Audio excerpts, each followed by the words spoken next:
Hey, I wanted to ask you about Doug Nussmeier and kind of what that connection's been like, how you feel like he's maybe helped your game over the last 6, 8 months.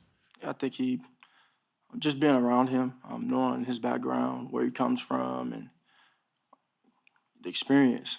There's tons of value in that, and just the conversations that we're able to have. Obviously, his handprint, footprint on this system, and been alongside Kellen for some years now. So just another great mind, being able to learn the game from Doug and from Kellen as well. I think it's always a tool.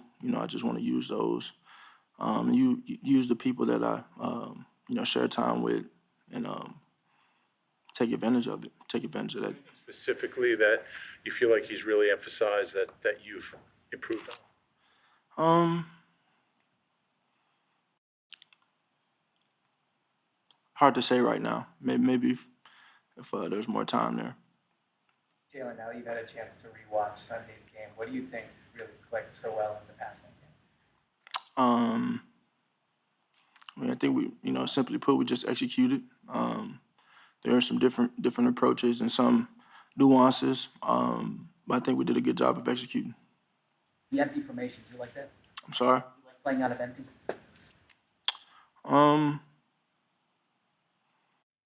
Yeah. I like completions. I like I like all of those things. I think there's something to it for sure. Yeah. What's the advantage for you? I think the obvious advantage is they're spread out a little bit more. How much does having Lane and Jordan in those types of situations when you go to empty sets, does that make it more comfortable to you knowing those guys are going to hold up more often than not? Having those guys in any situation in the run game, lead blocking on a tackle pull, tackle guard pull, or being assigned one-on-one and having to handle that and stand up versus these great rush ends that are in the league now. That's always something that you're encouraged by. And so, you like to take advantage of that. And, I think those guys don't get enough credit for what they do and the responsibilities they have in the run game and washing things down, and then being tasked with, being on that island every play. You said after the game on Sunday that your finger kind of affected you. It's in some ways during the game and everything. How much of an adjustment is that for you? Dealing with that and having to change some of the things that you have to do during the course of the game. Yeah, it's an adjustment. It's an adjustment. I think on the run, I know for sure I don't have my ball in the inside arm. I'd have it in the outside arm if I felt comfortable doing it, and I just wasn't and not at that state. And so it's a game of adjustments and finding a way, and I got to be better knowing my circumstance. As a follow-up, is it feeling better this week, or is it something that probably will affect you for, I don't know, over? Yeah. It's only up, up and up. Breaks don't heal in a day, Jalen, there was a report that Brandon Graham and Big Dom came to your house during the bye week to talk to you about, I think it was connecting with your teammates. Is that true? And just what was that meeting like with Brandon that he kind of reached out to you like that?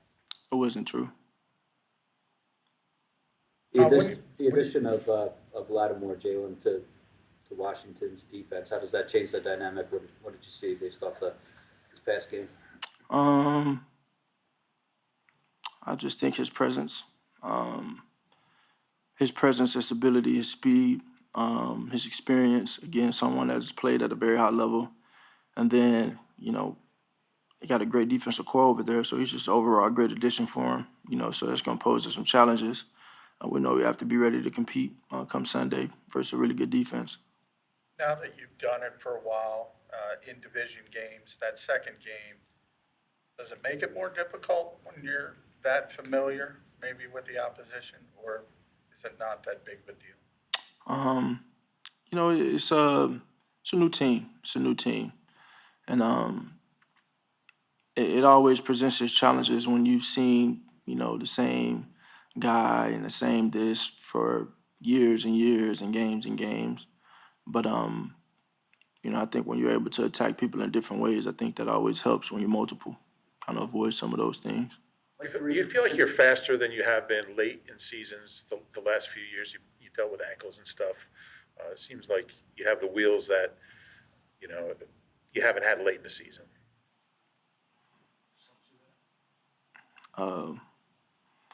No, and I don't know how to answer that one.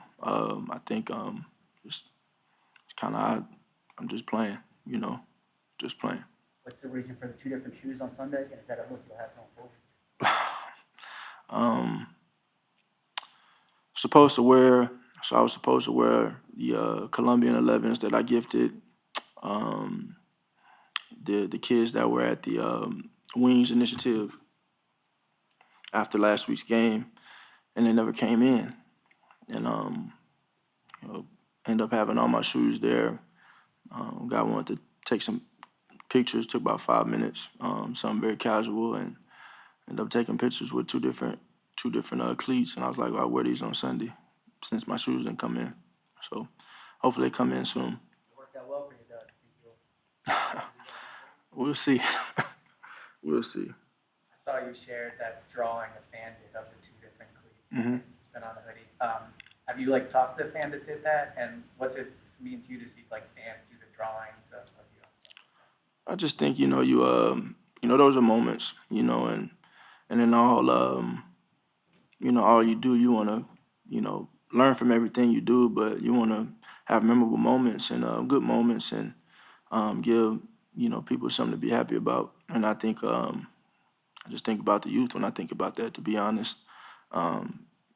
Give them something to look forward to, and hopefully giving some type of inspiration. I don't know if you keep track of what the other quarterback is doing and stuff, but, Jaden Daniels, you obviously saw him play the first time you guys met. Obviously going up through ups and downs as a rookie and everything. Are there certain things you can kind of relate to as far as kind of what he's going through or how you're seeing him playing? Especially lately, it seems like he's doing well. Well, I think he's a hell of a talent.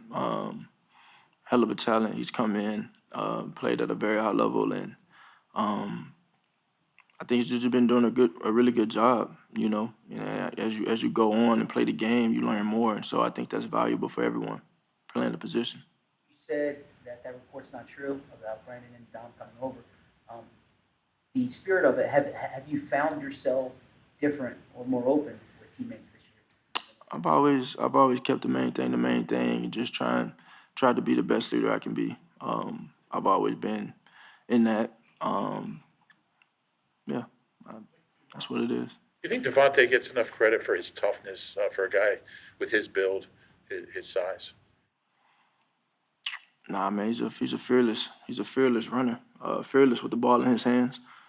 Doesn't mind getting dirty, and lays it all out on the line. And I think when you look at the frame, there's an assumption or this projection that it's not that way, but he's tough as nails.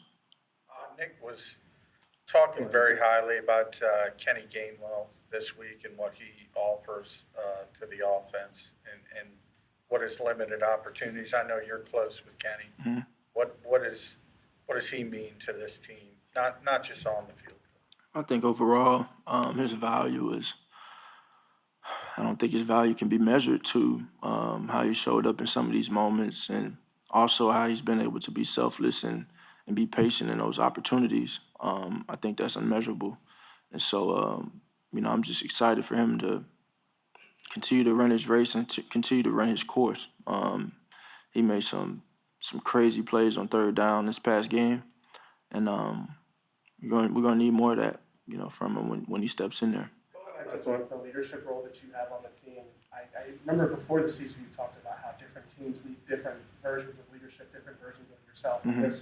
What have you learned about this team? What they need, that maybe differs from years past? I think from a leadership perspective, there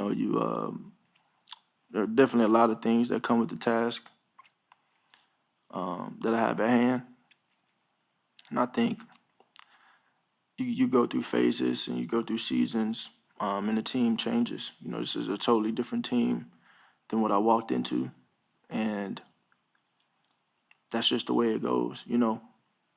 And I think that, you know, some of the things or maybe my words or my perspective of wisdom or whatever that is, you know, you're pouring into that and you're trying to come in and you're trying to set the right example. You're trying to earn the respect of your peers. And I think that's one thing that you have to be cognitive of, earning the respect of my peers. So I was coming in, earning the respect of my peers, and that was the whole main thing. You had guys that had won championships, that had done things, veterans, and they done those things. And so now we're younger, but it's still required that you do that. But you have to understand as a leader that, you know, the way you do it is going to be differently. It's going to be different because everyone is different. And so that's something that you have to navigate as time goes on. Definitely be able to adapt and change with the times, but also stay true and real to who you are. And that's what it's all been about. It's been an exciting journey in that because I feel like I've been able to grow and further develop myself on this journey in my career in all facets. And I just want to show up and be the best version I can be every day. You know, and be present, be a present guy. Thank you.